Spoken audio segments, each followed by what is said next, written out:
Well, hello, everyone. Thank you for joining another episode of the Exchange Show. I am your host, Berthana Oxendine, and as I always say, I like to make sure I take the time to thank God for allowing us to be here together another day on the Exchange Show. So go ahead and like and share, and then invite someone to watch it with you live right here on Facebook or on YouTube. And then you can also catch the episode on Roku TV. They be able to see that the following week. And whatever links you need, they will be included as a part of our networking community. They will be included. I'm listening to me, trying to get tongue-tied. Whew, not today. But anyway, all the descriptions you need will be in the description on the video. And we do invite you to join our networking community as well. So here at the Exchange Show, I have the awesome privilege of talking to some of God's gifted authors and hearing about their story. So I would like to ask you to support the authors by purchasing a copy of their book and then sharing the show information on your social media platforms. So if each one helps one, then we all can turn out and be successful. So just a little bit about me. I am Berthana Oxendine. I am a certified life coach. I'm an encourager. I'm a pastor, a mother, and an international best-selling author. So today, our special guest is Miss Tracy Williams, and I'd like to go ahead and bring her to the stage. Hi. Hi, Berthana. Thank you for having me on the show. I'm just so glad to have you. And to start our show off, let's take time, Miss Tracy or Miss Williams. What did you prefer me to call you? What would you prefer? Tracy's absolutely fine. Tracy's fine? Okay, well, we'll go with Tracy. Well, Tracy, tell us a little bit about yourself. Well, I am based in the UK. I've lived in the UK all my life. I'm a teacher by profession. I'm actually a school leader of a large school in East London, which I work at every single day. And I have always taught in schools that have been multicultural, multi-ethnic. I've always been one for a belief that all schools should, value inclusion, diversity and equality. And that is very much at the heart of the work that I do with children and parents.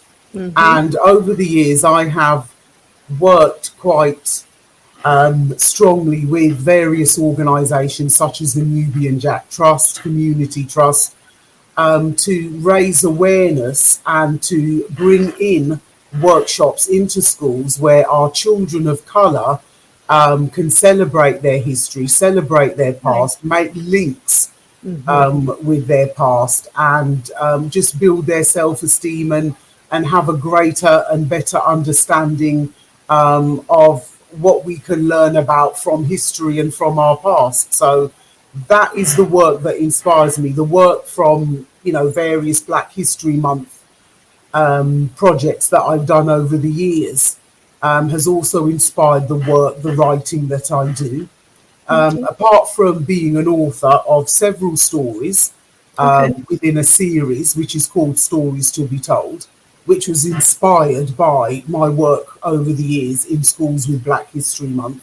I also do a podcast called Stories to be Told, the podcast series, which was meant to be a kind of one-stop project back in 2020, which would go hand in hand with the stories that I wrote, but it took on a life of its own, and it's now in the 4th season. So I've been doing that podcast every 2 weeks for 4 years. And the focus of the stories and the podcasts and the website that I've put together is really to teach young children, children from about 9 years and upwards, about British colonial history and how relevant it is to the way the world is today, how relevant it is to understanding a lot of the events that are going on, particularly in Africa and the Middle East, and to help children join the dots and make connections that, to everything that's going on now around the world. There is always an underlying colonial narrative, that if you unpick it, it can help us to, understand the way the world is, and to engage with our past in a more thought-provoking, imaginative, and engaging way. So that's a bit about me and why I wrote the stories. That sounds great. I was reading in your book. Your book is called Caribbean Wind. And That's right. so the title, what made you come up with that particular title? Well, the story is, I wrote it in celebration of the 70th anniversary of the Windrush arriving in the UK in 1948. It's actually interesting because out of all the stories that I've written, Caribbean Wind was the very last story that I wrote, but it was the very first book that I published. And it has actually been the most popular, because as you can see on the front cover, when people see that Windrush boat, they immediately recognize, right, this is what the story is about.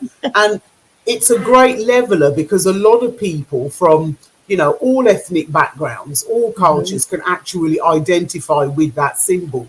We know with that boat, because we know that it wasn't the only boat that made that journey across from the Caribbean to the UK. There were other boats that came before and after it, but that one boat, the Windrush, has become symbolic of that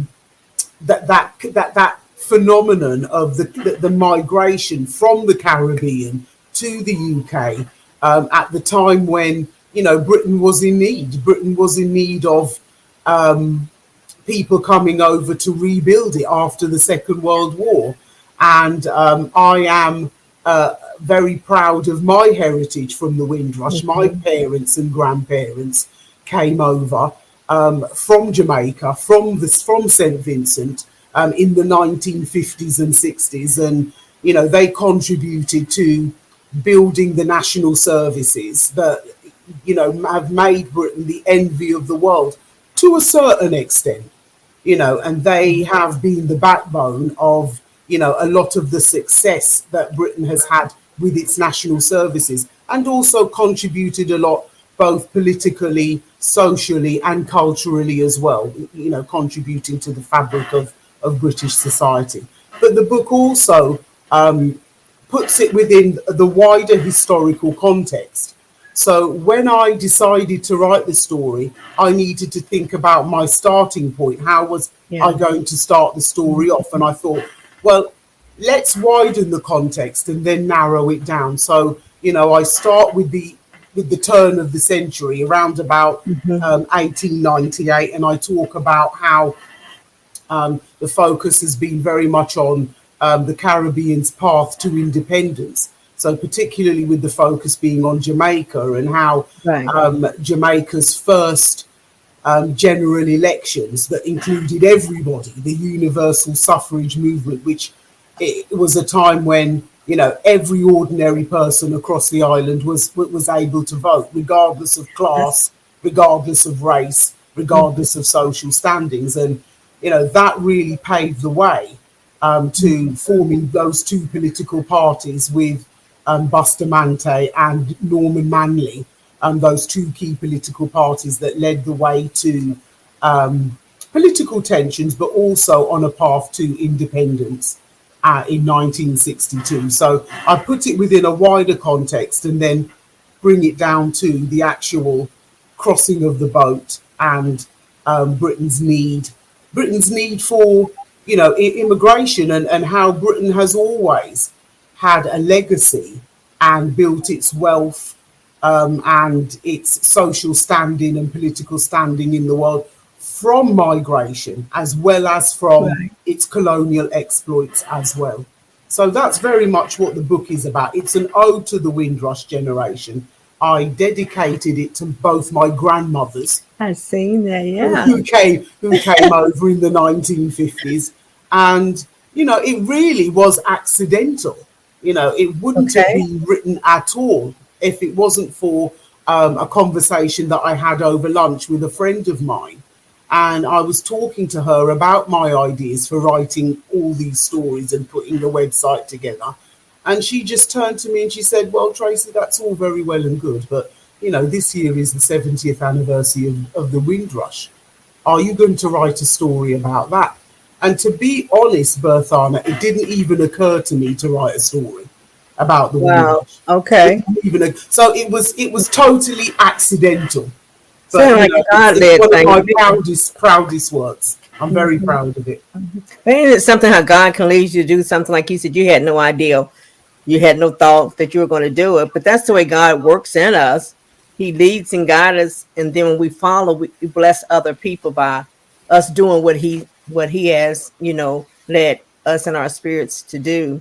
And I was reading how you was a history person and how you enjoyed reading and how your grandmother. That's why I sort of smiled when you mentioned that grandmother, how she had you inside. And I wrote when you said down, you said you created a safe place and explored by outside on the inside. Yeah.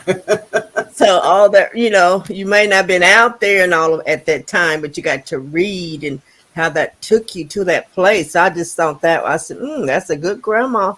She really taught you very well, and it caused you to like love. And you said history. It made you really sound like you really have dug in there. When I was reading the different things in the book, it was about things I didn't know. I didn't know. And I just suggest anyone that purchased the book, you will receive a lot of information and you will become very knowledgeable when she's talking about the Caribbean area there. And I didn't know. I was reading like you said about voting, that you said in Jamaica was the first Caribbean island to be able to vote. Yeah, that's right. And it's quite funny because because the books that I've written and the podcast series that I have put together actually, they coincide. They sit side by side. The one complements the other. And my latest episode actually comes full circle. It takes me right back to Jamaica because I'd just gone to see the Bob Marley One Love film that had come out, and I was having a conversation with my father and about it, and he didn't like it at all. He didn't like the film at all, and he was explaining that it just wasn't true. The facts weren't there. The real story wasn't being told. And my perspective was, well, Dad, we know so much facts about Bob Marley, who he was, what he did, what he stood for, that a perspective, because I believe that's what the film was about. It was about just exploring another perspective of who he was, just telling that story from a different angle, from a different viewpoint. And that my podcast is very much, it explores that. The strap line for my podcast is history a matter of fact or perspective? Yes. Are we, is history all about what we're formally taught in school, or is it something that we go out and learn for ourselves? Are there things, and there are, aspects of history that get ignored or that get overlooked, so that an official narrative can be generated about things. And One Love, the film it's indicative of that kind of example. It's just another perspective that we can explore, but it's not going to do the facts any harm. Whereas with my work with Stories to be Told, I want to engage young people. I want to engage children with a topic such as colonialism, which is emotive, it is painful, it is difficult to look at, but it's something that is essential to the way that we should be teaching history and learning about history today. Because there is so much of an official narrative that has been nurtured and gendered, and I think quite deliberately in our schools and universities, so that only certain things are presented as fact and other things are overlooked or brushed under the carpet. That's the reason why I do the work that I do. And it's being well received. I believe that, and I think this book is going to be very well received as well. But what we're going to do is take a brief break, and then we'll be right back. Well, hello, we're back here on the Exchange Show with our guest, Mrs. Tracy Williams, and her book, The Caribbean Wind. We've just been having a wonderful conversation with her, and I would like for you to, what would be your best chapter in this book that you would want people to really make sure they paid attention to? I would say maybe chapter 3, Steal Away. Yeah. It just is reminiscent really about the contribution that our parents and grandparents made, but also the difficulties, the challenges that they faced at the same time with coming to experiencing a new culture and a new climate. When I talk to my parents and grandparents about what their first experiences were coming over here, they always talked about how cold it was. And that there's a section where I think it's in chapter 2, where I say, these were the anointed, the chosen ones who decided to leave the sun for a cooler climate and ask, what can we do and what should be done? I think it takes a lot of guts and a lot of courage to leave. We're not saying that things were perfect in the Caribbean, but to leave one's comfort zone, to leave what you've always known, and you weren't taken by force. This time you weren't ambushed, you weren't put in shackles and chains, you weren't pushed onto a boat. You went of your own free will, and I think that is just celebratory of who we are as people of color. We make our mark wherever we go. We contribute. We put our shoulders to the wheel. We have that magic inside of us that transforms and changes and multiplies and grows anything that we put our hands to. And that's what this book is really all about. These people that decided to leave the warmth of the sun and come over to the cold and the grey. About 500 took that call. Yeah, about 500 people on that boat. They weren't all Jamaicans, mainly some Trinidadians. Yeah. And they I think it was £26, £26 and some change for the ticket, and it was Britain that was advertising basically. And this ship, the Windrush, was a former warship that was used by the Nazis in World War II, and it was actually captured by the British and renamed. So that there's quite a bit of a story behind the actual ship itself, which I also talk about in my podcast episodes. But it's almost like a contradiction that a ship with such a tumultuous past could actually bring such precious cargo to another new world, but this time a world where people's achievements and actions and contributions can actually be celebrated and be acknowledged as making a difference and leaving a legacy as well. Like you said, they wasn't forced to come. No, this time they weren't forced to come. They came of their own free will, and they came with their knowledge, their skills, their aspirations, their goals, their what they wanted to do for the future. So some went back to the Caribbean, but many decided to stay and have children, build a life over here, have grandchildren, and I am a result of that legacy. So it's a personal ode to myself as well, and those of my generation who are first generation born over here. So it gets very interesting. I've never really been a big history person, but in reading this and then also talking even to my son, he says knowing the backstory Knowing that backstory helps you in today's story, so Yeah. you can understand today better. So I think that's great, and we just really thank you for being here on our show today. Before we getting ready to close, is there any last words you'd like to say to our audience, and then also let them know how they can purchase this book? Well, yeah, I mean, they can purchase the books. All my stories and the podcast series is available at storiestobetold.com. Okay. There are a wealth of other resources there as well. You've got learning journeys. It's quite interactive. There are mini documentaries there.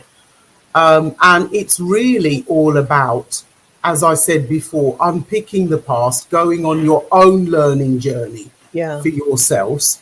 Mm-hmm. And it's about learning at home. Mm-hmm. That's what I promote, learning for yourself, and, Right. and getting parents and children to learn together at home, and getting young people of colour to own that aspect of the past, because it is colonialism, it's very emotive, it's very difficult, it's still a very divisive topic. We're still chatting about reparations and who should be repairing what and what form it should be taken in. But I think we're taking some steps forward Yeah. within that direction. I think it's about us as a community owning the past, Right. unpicking the past for ourselves, and Mm-hmm. just going through that process of historical inquiry to learn and understand more. That is so good. Thank you so much for being our guest today. Well, everyone, that is going to be a wrap for this episode of the Exchange Show. Well, again, I want to thank our guest, Miss Tracy Williams, for joining us today, and also thank all of you all for joining us as well. And as we said, you can always, if some reason, if you have a friend, you want to invite them to check our Exchange broadcast out. And then also, for those that are watching today, remember to grab a copy of that book, The Caribbean Wind, and tell others about it. We also like to invite you to join the Exchange community. So until next time, I am Berthana Oxendine, and I pray abundance be upon each of you. And we look to see you again next week on another episode of the Exchange Show. God bless each one of you.